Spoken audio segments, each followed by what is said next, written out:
Praise lord. ఈరోజు దేవుని వాక్యం మనం చూసుకుందాం. మొట్టమొదటిగా మనం మత్తయి సువార్త 6వ అధ్యాయము 32వ వచనం మనం చూద్దాం. ఇవన్నీ మీకు కావాలని మీ పరలోకపు తండ్రికి తెలియను. మన జీవితంలో మనకి ఏం కావాలో అవన్నీ కూడా మన పరలోకపు తండ్రికి ముందుగానే తెలుసని దేవుని వాక్యం తెలియజేస్తుందండి. ఎందుకంటే మనకి ఇవన్నీ కావాలని మన జీవితంలో మన పరిస్థితులు అన్నింటిలో కూడా ఇవన్నీ మనకు కావాలని చెప్పి దేవునికి తెలుసు. అయితే దేవుని మీద ఆధారపడిన వారు ఎవరైతే దేవుని నామాన్ని పిలుస్తున్నారో, దేవుని యొక్క నామంలో ముందుకెళ్తున్నారో అందరికీ కూడా దేవుడు తన కృపను ఇస్తారని చెప్పి దేవుడు మనతో మాట్లాడుతున్నారు.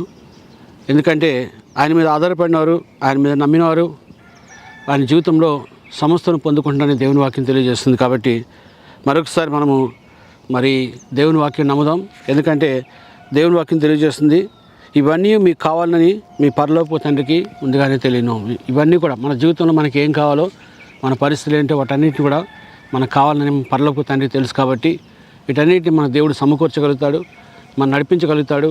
మన జీవితంలో అన్నింటినీ దేవుడు సమస్తం చేయగలుగుతాడు. కాబట్టి మరొకసారి ఆయన నామం నమ్మినట్లయితే తప్పకుండా ఆయన నామంలో ప్రతి ఒక్కరికి కూడా దేవుడు తన కార్యమును తన జీవితం జరిగిస్తానని చెప్పి దేవుని వాక్యం మనకు తెలియచేయబడుతుంది. అదేవిధంగా అపోస్తలుల కార్యం మనం చూద్దాం.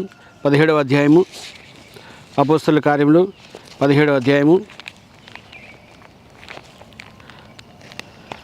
మనం 28వ వచనం మనం చూసినట్లయితే, మనం ఆయనందు బ్రతుకుచున్నాము, చలించున్నాము, ఉనికిని కలిగినాము, అటువలే మన ఆయన సంతానమని మన కవీశ్వరులో కొందరును చెప్పుచున్నారు.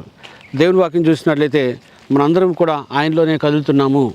మనమందరం కూడా మనం ఆయనందు బ్రతుకుచున్నాము, చలించున్నాము, ఉనికిని కలిగి ఉన్నాము. కాబట్టి మనము దేవునిలో సమస్తము కలిగి ఉన్నాం. కాబట్టి ఆయనలో మనకు అన్నీ కూడా సమకూర్చబడతాయని దేవుడు మనకి జీవం ఇవ్వడం మాత్రం కాదు, కానీ ప్రతిరోజు మన ఊపిరి పీల్చుకోవడానికి కూడా దేవుడు మనకి ఆ యొక్క దేవుడు కృపణిస్తానని చెప్పి దేవుని వాక్యం తెలియజేస్తుంది.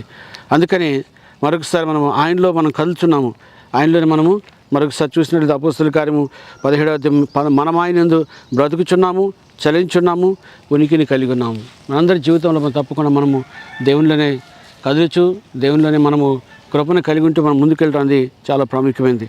అందుకని మన జీవితంలో దేవుని కూడా మర్చిపోకుండా దేవుని కృప మీద మనం అందరం ఆధారపడదాం. ఈరోజు దేవుడు మనకి ఆ కృపను మనకి ఇవ్వాలని, దేవుని సందులో మనం బ్రతికించాలని మరొకసారి మనం దేవుని సందులో ప్రేయర్ చేద్దాం. Let's not forget that what we are today is only by his grace. మనము ఆయన కృప ద్వారా మనందరం కూడా దేవుని యొక్క కృపలో భద్రపరచబడదని మరొకసారి మనం నమ్ముదాం. మరొకసారి మనము దేవునికి నమ్మకంగా జీవిద్దాం. దేవుని కార్యం మన జీవితంలో పొందుకోవడానికి మనం దేవునికి అప్పగించుకుందాం. దేవుని సన్నిధిలో ప్రార్థన చేసుకుందాం. మహోన్నతుడా, మరొకసారి మమ్మల్ని మీ చేతులకు అప్పగించుకున్నాం తండ్రి. దేవా, ఇప్పటివరకు ప్రభు మాతో ఉండి మమ్మల్ని నడిపించినందుకై ఈ దినం ప్రభు మీ చేతులకు అప్పగిస్తున్నాను తండ్రి. పరలోకపు తండ్రికి సమస్తము తెలుసని ప్రభా, మీకు అన్నీ విషయం తెలుసు ప్రభా, అన్నిటినీ మీరు మా జీవితంలో సమకూర్చగలరని నమ్ముతూ ప్రభా, విశ్వాసంతో మీ మీద ఆధారపడుతూ ముందుకెళ్చు మీ నామానికి మహిమ చెల్లిస్తూ ఘనతా ప్రభావాలు మీకు ఆరోపిస్తూ యేసుక్రీస్తు అతి పరిశుద్ధ నామములో అడిగి వేడుకొనిచున్నాము తండ్రి. God bless you all.